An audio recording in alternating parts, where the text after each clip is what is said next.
नमस्कार दोस्तों, मैं हूं कामनी। स्वागत करती हूं आपका अपने चैनल में। और अभी हम आपको लेकर आए हैं अनुव्रत भवन। हमारे साथ में अपनी विलक्षण प्रतिभा के धनी लोगों के चहेते हमारे साथ सुखराज जी सेठिया जी यहां पर मौजूद हैं। आज जो है अखिल भारतीय तेरापंथ जो सभा है उसमें बहुत बड़ा दायित्व इनको मिला है। आइए इनसे बात करते हैं और जानते हैं। सर्वप्रथम मैं आपका स्वागत करती हूँ अपने चैनल में। जिस प्रकार से आपने अपने समाज के एकत्रीकरण में जो आपके द्वारा किए गए कार्य है वो अत्यंत अनुकरणीय है। पूरा समाज जो है आज यहाँ पर उपस्थित है। आपको बधाई एवं शुभकामनाएं देने के लिए यहाँ पर क्या कहना चाहेंगे, कैसा लग रहा है? मुझे जैन श्वेतांबर तेरापंथी सभा दिल्ली का अध्यक्ष पद का दायित्व मिला है। मैं पूरे समाज के प्रति हार्दिक आभार और कृतज्ञता ज्ञापित करता हूँ कि जो समाज ने मेरे प्रति विश्वास प्रकट किया है, जो एक इतना बड़ा जो दायित्व दिया है, ये समाज का जो प्यार और जो अपनत्व है, समाज का जो एक संस्था के प्रति जो समर्पण है, मैं आज मेरे पूज्य गुरुदेव आचार्य महाश्रमण जी के प्रति कृतज्ञता ज्ञापित करता हूँ। और जो आज मेरे साथ में मेरी टीम ने जो शपथ ग्रहण ली है, एक बहुत ही ऐसी टीम है जो उन सब के साथ मिलकर हम जिन शासन की प्रभावना में, धर्म संघ की सेवा में और तेरापंथ धर्म संघ के सर्वांगीण विकास में योगभूत बनेंगे। और दिल्ली समाज बहुत बड़ा समाज है और लगभग 5000 परिवार यहाँ पर है। और सेवा के क्षेत्र में, शिक्षा के क्षेत्र में, संगठन के क्षेत्र में और समाज के आपस में किस तरह से हमारी बॉन्डिंग बढ़े और गुरुओं के द्वारा जो निर्देशित कार्य है, जो साधु संतों की सेवा करना, उनकी चिकित्सा करना और समाज को सुदृढ़ करना, संगठन को मजबूत करना, ये हमारी प्राथमिकता रहेगी। उसके साथ साथ में जो एक सबसे बड़ा महत्वपूर्ण कार्य है वात्सल्य पीठ का, जो शासन माता साधु गुरु कनक प्रभा जी का एक भव्य स्मारक दिल्ली में बनेगा, उसका भी हम शीघ्र ही काम प्रारंभ करेंगे। जी, मेरा अगला प्रश्न है आपको। 23 जून को जो है आचार्य तुलसी जी का महापरायण दिवस है, क्या कहना चाहेंगे उस पर? तेरापंथ धर्म संघ के यशस्वी युग प्रधान आचार्य श्री तुलसी ने इस तेरापंथ धर्म संघ को अनेक अवदान प्रदान किए। अणुव्रत, जीवन विज्ञान, प्रेक्षा ध्यान और अहिंसा प्रशिक्षण। और आचार्य श्री ने जो तेरापंथ धर्म संघ एक राजस्थान के क्षेत्र में सीमित था, उन्होंने अपने अवदानों से आज तेरापंथ आज इस कार्यक्रम में न केवल तेरापंथ और जैन समाज के लोग उपस्थित थे, हमारे जैन समाज के सबसे शक्तिशाली जो संगठन है जीतो जैन इंटरनेशनल ट्रेड ऑर्गेनाइजेशन, उसके भी जो मुख्य पदाधिकारी आज यहाँ पर उपस्थित थे। राष्ट्रीय स्वयं सेवक संघ के जो दिल्ली प्रांत के माननीय संघ चालक आदरणीय कुलभूषण जी आहूजा उपस्थित थे। विद्या भारती के पदाधिकारी उपस्थित थे और चारों ही जैन समाज के वरिष्ठ गणमान्य जन उपस्थित थे।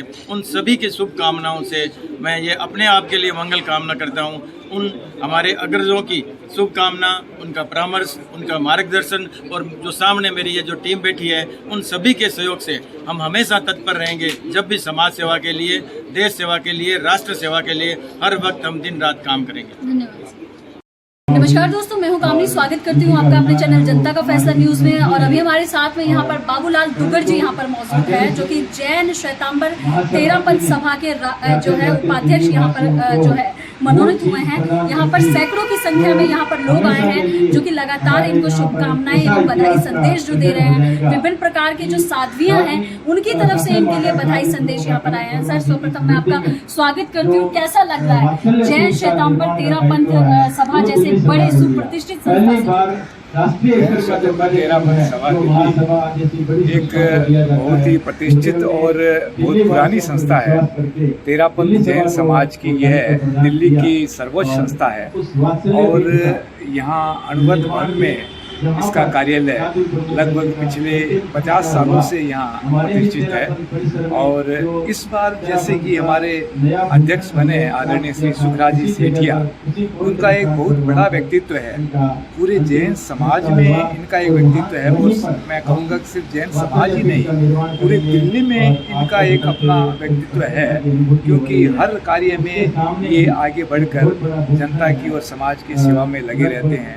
तो मुझे बड़ा ही गर्व का अनुभव हो रहा है कि ऐसे अध्यक्ष के साथ मिलकर मुझे काम करने का मौका मिला। असाधारण एवं विलक्षण प्रतिभा से परिपूर्ण सुखराज जी सेठिया जी के विषय में क्या कहना चाहेंगे? कैसा लगेगा उनके साथ काम करके? उनके द्वारा जो समाज हित में, राष्ट्र हित में और मानव हित में जो कार्य किए जा रहे हैं, उनके लिए क्या कहना चाहेंगे? जिस तरह की आप देख रहे हैं आज इस शपथ ग्रहण समारोह में दिल्ली की विभिन्न सिर्फ जैन संस्थाएं नहीं और भी सामाजिक संस्थाओं के अध्यक्ष, मंत्री और प्रतिष्ठित व्यक्तित्व, पूरा आपका जो मीडिया भी यहाँ पहुँचा है, तो ऐसे गंभीर और प्रभावशाली व्यक्तित्व को पाकर हमें बड़ी ही खुशी का अनुभव हो रहा है और मैं समझता हूँ कि बहुत ही ऊंचाई पर यह संस्था जाएगी। और सबसे बड़ा काम जो इस बार होना है वो जैन संतमन तेरापंथी सभा, जैन समाज, तेरापंथ समाज की, तेरापंथ धर्म संघ की एक विशिष्ट साथी प्रमुखा जिनका देहावसान यहाँ दिल्ली में हुआ था और उनका एक भव्य वात्सल्य पीठ के नाम से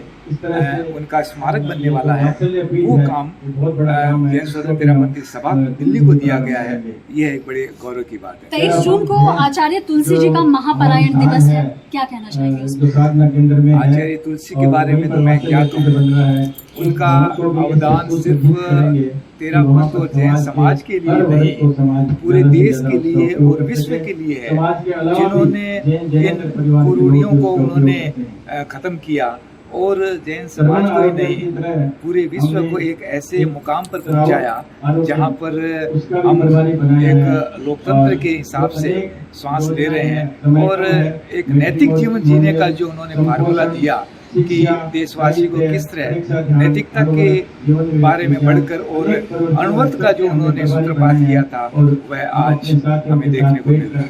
धन्यवाद सर। अब हमारे साथ इसी कड़ी में एक और शिक्षक यहाँ पर मौजूद है जिनका नाम है केसी जैन जी और अखिल भारतीय जो अनुव्रत न्यास है उसके मैनेजिंग ट्रस्टी है ये। सर्वप्रथम मैं आपका स्वागत करती हूँ अपने चैनल में।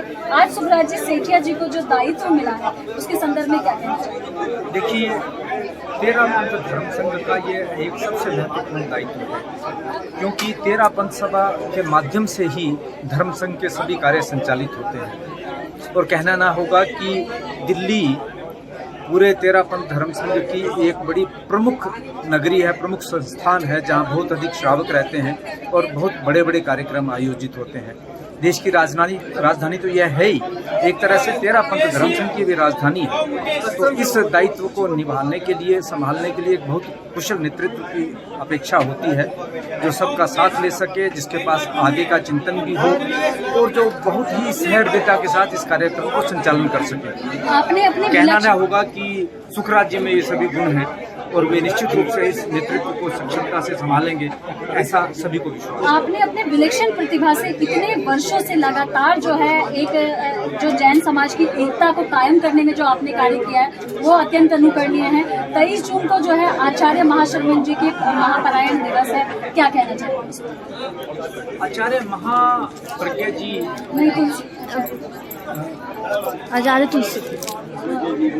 आचार्य तुलसी जी ने धर्म की एक नई परिभाषा दी थी। धर्म न जाति से बंधा हुआ है, न उपासना पद्धति से बंधा हुआ है और न ही आचार अथवा किसी पूजा पद्धति से बंधा हुआ है। धर्म का उद्देश्य है आत्मविकास।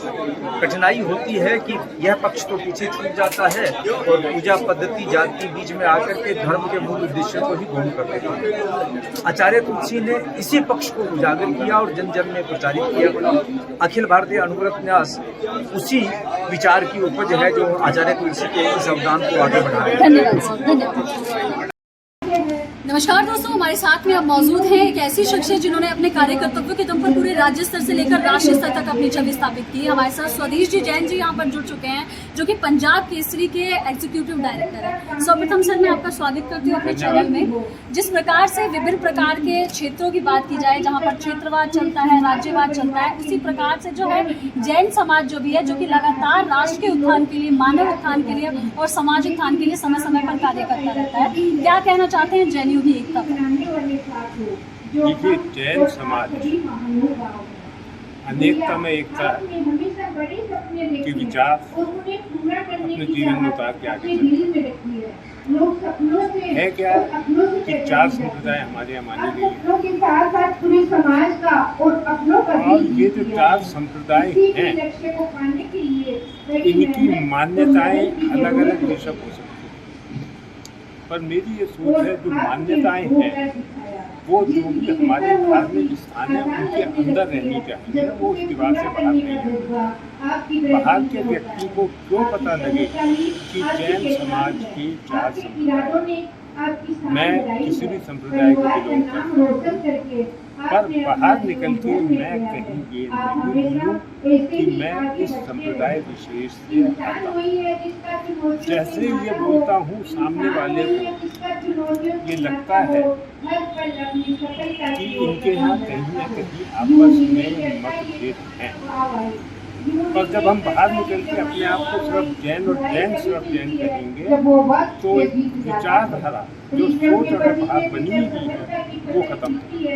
आप ये देखिए कि हमारा सबसे बड़ा मंत्र, महामंत्र नमोकार मंत्र, हमारे 24वें तीर्थंकर महावीर भगवान, बाकी 23 तीर्थंकर, चारों संप्रदाय उनको मानते हैं। वो अपने धार्मिक स्थान पर उनकी पूजा पाठ अपनी मान्यताओं के हिसाब से करते हैं, पर बाहर निकल कर ऐसा क्यों बोले ये समझ नहीं आता। बड़ी विशेष स्थिति बनती है जब आप किसी पॉलिटिशियन से मिलने जाएं, किसी ब्यूरोक्रेट से मिलने जाएं, किसी सीनियर व्यक्ति से मिलने जाएं, और आपसे अगर वो ये पूछ ले कि आप दिगंबर हैं, श्वेतांबर हैं, मूर्ति पूजक हैं, तो आप देखिए आपके दिल को कितनी ठेस लगेगी कि आप जैन को वो आगे दिगंबर, श्वेतांबर, मूर्ति पूजक, ये बना रहा है। ये भावना निकालनी होगी, और ये भावना बहुत तेज़ी से बन भी रही है कि जैन एक हैं और एक रहेंगे। जिस दिन हम अपने आप को यह सामने पूरी तरह से स्थापित कर पाएंगे कि जैन ही है, तो एकता अपने आप भर कर आएगी। और आज के समय में सद्भावना, संगठन और जैन समाज की गरिमा को बनाए रखना बहुत ज़रूरी है, और अगर वह नहीं बनी रहती है तो जैन समाज का भविष्य, जिसका सबसे बड़ा योगदान देश के उत्थान में रहता है, वो कहीं ना कहीं खतरे में भी नजर आता है। कहीं ना कहीं जो है इस प्रकार का टकराव और इस प्रकार की जो गुटबाजी है उससे बहुत बड़ी छवि धूमिल हो सकती है राष्ट्रीय जो स्तर पर। ऐसा कहा हमारे साथ स्वदेश जी जैन जी ने। आगे और लोगों से बात करते हैं और आपको बताते हैं। अब हमारे साथ एक और युवा यहाँ पर मौजूद है, विकास जो है बोथरा इनका नाम है। युवा सुप्रतिष्ठित समाज सेवियों में इनका नाम जाना जाता है। आइए इनसे बात करते हैं और जानते हैं वैश्विक पटल पर जिस प्रकार से एक शिशु के 10 नाम नहीं होते, उसी प्रकार से वैश्विक पटल पर जो है भारत के अनेकानेक नाम से उनको जो है बुलाया जाता है, जो चाहे वो भारत हो, हिंदुस्तान, इंडिया हो, आर्यव्रत हो, और भी कई नाम है जो कि लगातार लिए जाते हैं वैश्विक पटल पर। इसको आप किस रूप में देखते हैं? मैं तो ये कहूँगा कि अगर हमारा हिंदुस्तान का नाम भारत है तो हमको भारत ही कहना चाहिए। हर व्यक्ति का ये दायित्व है कि हम भारत से जुड़े हैं। भारत हमारी भूमि है, वीरों की भूमि है, और चक्रवर्ती राजा भरत के नाम से इस देश का नाम भारत पड़ा है, तो हमें हमारे पूर्वजों का आदर करते हुए भारत का नाम सिर्फ भारत ही कहना चाहिए। विकास बोथरा जी, जैनियों की एकता पर क्या कहेंगे? जिस प्रकार से बहुत सारे जैन हैं वो अपना गोत्र लगाते हैं, जैसे आपका भी बोथरा है, तो आप जैन क्यों नहीं लगाते? ऐसा है, जो पारंपरिक व्यवस्था चली आ रही है हम लोग उसका फॉलो करते हैं। अभी जब हम लोग आचार्यों का, धर्मगुरुओं का संदेश सुनते हैं, इस ओर हमारे कदम आगे भी बढ़ रहे हैं। और जब से ये माइनॉरिटी कमेटी आई है तब से काफी लोग जागरूक हुए हैं और अपने सरनेम के साथ में जैन भी जोड़ते हैं। और हम लोगों ने भी आजकल प्रयास किया कि जब भी बच्चे स्कूल में जाएं तो हम कैसे कहें कि बच्चे आप अपने नाम के साथ में जैन अवश्य लिखो। और मैंने खुद अपने बच्चों का फॉर्म तो भरा है, उसमें उनका सरनेम तो लिखा है, साथ में ब्रैकेट में जैन अवश्य लिखा है। इसी कड़ी में हमारे साथ एक और जो है यहाँ पर विभूति विद्यमान है, प्रदीप जी संचेती जी, और आज के कार्यक्रम में भी यहाँ पर आए हैं। मेरा प्रश्न है आपको कि आचार्य तुलसी जी का 23 जून को जो है महापारायण दिवस, क्या कहना चाहते हैं? आचार्य तुलसी एक ऐसे विलक्षण आचार्य हुए तेरापन धर्म संघ है, जिन्होंने जैन धर्म को जन धर्म बनाया। वो चाहते थे आम जनता तक इसकी पहुँच, और वो आचार्य तुलसी के नेतृत्व में हुई। और हम सब का ये परम सौभाग्य है कि हमने आचार्य तुलसी के कार्यकाल को देखा, उनके नेतृत्व को देखा। आज वो हमारे बीच नहीं है, लेकिन उनके उपदेश, उनकी शिक्षाएं हमारे साथ हैं। और 23 जून को उनका अभी गंगा शहर में जो कार्यक्रम आयोजित है, ज़्यादा से ज़्यादा लोगों को पहुंचना चाहिए, हम सब भी वहाँ पहुँचेंगे। मेरा अगला प्रश्न है आपसे, जिस प्रकार से जो है एक शिशु है उसके 10 नाम नहीं होते, उसी प्रकार से एक देश के 10 नाम किस प्रकार से संभव है? तो ये जो भारतवर्ष है, कोई इसको इंडिया कहता है, तो कोई आर्यव्रत कहता है, तो कोई हिंदुस्तान कहता है, तो कोई सोने की चिड़िया कहता है। ऐसे विभिन्न प्रकार के नाम हैं जो कि वैश्विक पटल पर अलग अलग जो है प्रदर्शित करती है। उसको लेकर क्या कहना चाहते हैं? आपके भारत को केवल भारत ही रहना चाहिए, उसके लिए क्या कार्य करना चाहिए, किस प्रकार से दिशा निर्देश और किस प्रकार की योजनाओं की आवश्यकता है? बिल्कुल सही कहा आपने, और जागरूकता अब काफ़ी आ गई है लोगों में, और इस बारे में बहुत चिंतन भी शुरू हो गया है। मैं सोचता हूँ भारत सरकार को इसमें तुरंत इसके बारे में कुछ न कुछ संशोधन करना हो संविधान में, या ऐसी कोई बात अगर हो, जो संवैधानिक स्थिति क्या है मुझे नहीं पता, लेकिन इसका नाम भारत ही होना चाहिए और एक ही नाम से भारत जाना जाए पूरे दुनिया में, ये हम सब की इच्छा है। भारत ही क्यों होना चाहिए? हिंदुस्तान क्यों नहीं होना चाहिए? आर्यव्रत क्यों नहीं होना चाहिए? या और भी कोई नाम क्यों नहीं? भारत ही क्यों होना चाहिए? इसलिए होना चाहिए कि सबसे प्राचीनतम जो नाम था वो भारत ही था। हिंदुस्तान जो नाम आया था, वे तो मुगलों के बाद में 150 साल भी नहीं हुए हिंदुस्तान नाम को आने का। और भारत जब परम बली, जो भारत का एक महान नेतृत्व किया था राजा ने, भरत ने, उसके नाम पर इस देश का नाम भारत पड़ा था, तो हम उस देश का नाम भारत ही चाहते हैं। जी, धन्यवाद सर।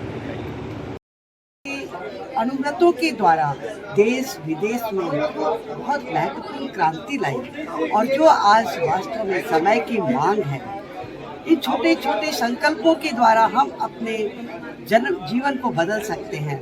हमें किसी काउंसलिंग की आवश्यकता नहीं पड़ेगी यदि हम इन अनुव्रतों को अपने जीवन में उतारेंगे, चाहे वह हमारे न्यायालय का क्षेत्र हो, चाहे मेरे पीएचडी जैसे मैंने की, उसमें भी मैंने अनुव्रत का एक सब्जेक्ट रखा। अनुव्रत आंदोलन के बारे में एक टॉपिक लिया था, उसका मैंने गुरुदेव के इंगितानुसार उसमें विवेचन किया और वह बहुत सराहाया गया। धन्यवाद। नमस्कार दोस्तों, मैं हूँ कामनी, स्वागत करती हूँ आपका अपने चैनल मैं भारत हूँ में, और आपको लेकर आए हैं अनुव्रत भवन। और आपके साथ में हमारे यहाँ पे साथ में मौजूद हैं ललित गर्ग जी, जो कि लेखक मंच के जो है मंच से जुड़े हुए हैं। आइए इनसे बात करते हैं और जानते हैं। सर्वप्रथम मैं आपका स्वागत करती हूँ सर अपने चैनल में। धन्यवाद। मैं भारत हूँ, भारत को केवल भारत ही कहा जाए, जिसको लेकर विनय कुमार जैन जी प्रयास करते हैं, क्या कहना चाहेंगे? आज दुनिया में भारत की जो छवि है, उसको उभारने के लिए भारत को भारत कहना ही बहुत जरूरी है। और भारत को भारत कहने का अर्थ है भारत के जीवन मूल्यों को जीवंत करना, यहाँ की संस्कृति को जीवंत करना, और यहाँ की जो परंपरागत जो चली आ रही विशेषता है उनको जीवंत करना। हम असल में क्या है, कभी इंडिया कहते हैं, कभी हिंदुस्तान कहते हैं, कभी भारत कहते हैं। आज हमारी एक पहचान बननी चाहिए कि हम भारतवासी हैं और हमारा देश भारत है, और ये कहकर ही हम अपने देश को मजबूती दे सकते हैं। अब हमारे साथ एक ऐसी शख्सियत यहाँ पर मौजूद है जिन्होंने अपने कार्य कर्तव्य के दम पर पूरे राज्य स्तर से लेकर राष्ट्रीय स्तर तक अपनी छवि स्थापित कर चुके हैं। लगातार 3 दशकों से लगातार जो है यहाँ अनुव्रत न्यास के जो है ट्रस्टी रह चुके हैं KL जैन जी, और जैन समाज की जो एकता, अखंडता, एकजुटता है, उसको संजोए रखने में एक बहुत महत्वपूर्ण योगदान है इनका। इनके द्वारा जो किए गए कार्य हैं उसको लेकर कई साल है इनको याद रखा जाएगा। KL जैन जी यहाँ पर मौजूद हैं। आज सुब्राज जी सेठिया जी को जिम्मेदारी में जो दायित्व मिला, उनके अभूतपूर्व कार्य को देखते हुए क्या कहना चाहेंगे? पहली बार ये मालूम पड़ा कि सुब्राज शासक एक बड़े अच्छे कार्यकर्ता है। एक कार्यकर्ता के इतना सम्मान जो जमीन से जुड़े हुए हैं, हर व्यक्ति को जानते हैं और हर काम बड़े मन से, मनोयोग से करते हैं, खाली पैसे के बल पे नहीं करते। इनका चयन वास्तव के अंदर ही हमारे पूरे 13 बंद समाज के लिए पूरे सुखद भविष्य का काल है। ये बहुत कुछ कर सकेंगे, ऐसी हमारी आशाएं उनसे। धन्यवाद। आप अपना नंबर। अधिवक्ता एवं महिला सशक्तिकरण और महिला उत्पीड़न के खिलाफ जो है अपनी आवाज को बुलंद करने वाली हमारे साथ सुप्रतिष्ठित अधिवक्ता जया जी यहाँ पर जुड़ चुकी है। जैसा कि आपको मैं बताना चाहती हूँ, 23 जून को आचार्य तुलसी जी का जो है महापरायण दिवस है, क्या कहना चाहिए? गुरुदेव ने धर्म सर्व को जो ऊंचाइयां प्रदान की है गुरुदेव तुलसी ने, वह तुलनात्मक नहीं है, अकल्पनीय है। वास्तव में उन्होंने नारी उत्थान के लिए, नारी सशक्तिकरण के लिए जो काम किया वो अपने आप में बेजोड़ है। हमारे समाज में शिक्षा का बहुत अभाव था, लेकिन गुरुदेव के दिशा निर्देशन में लड़कियों को, लेडीज को उच्च शिक्षा हासिल करने की बहुत प्रेरणा मिली। परिवार ने उनका साथ दिया, गुरुदेव की प्रेरणा थी। अंधविश्वास, विधवा विवाह और जो जब हस्बैंड की डेथ हो जाती थी उस टाइम जो कुरीतियाँ थी उन सब पर गुरुदेव ने बहुत प्रहार किया और नई दिशाएं दिखाई।